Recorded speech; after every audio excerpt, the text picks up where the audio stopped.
Mic আলা ভাই একটু মাইক ভালো করতে হবে, কারণ আপনাদের এই পাবনাতে ভাঙ্গুড়াতে মাইক এত খারাপ হবে আমি তো জানি না। আমি শুয়ে থেকে চিন্তা করতেছি কারণ মাইক কথাই কয় না। মাইক কিন্তু হাই তারা না, বুঝেন নাই?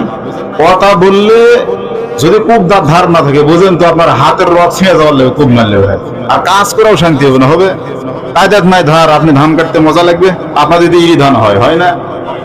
এই জন্যে যে আচ্ছা কাশি বলে নাকি, আমাদের ওইদিকে কায়দা কয় ঘরে যে কাশির যদি ধার না থাকে আপনারা কি ধান কাটতে মজা পাবেন? যেরকম জিনিস সেরকম কাজ হবে, জোরে বলেন ঠিক কিনা?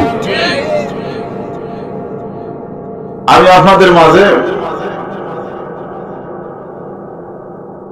অধিক দূর থেকে আসছি ভাই, জবান ছেড়া একটু জিকির করি, লা ইলাহা জোরে লা ইলাহা, যার দেহলে আছে রে আল্লাহর ভয়, যার মনে আছে রে আল্লাহর ভয়, আল্লাহ আল্লাহ সব সময়, যার দেহলে আছে রে আল্লাহর ভয়, আল্লাহ আল্লাহ সব সময়।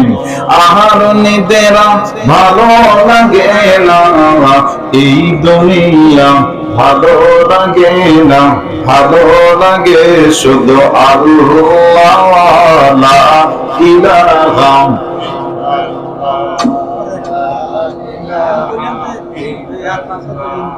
পাহাড় পর্বত নদ নদী এই নাম গাহে নিরবধি, আমার আল্লাহ নামের এতই জাদু,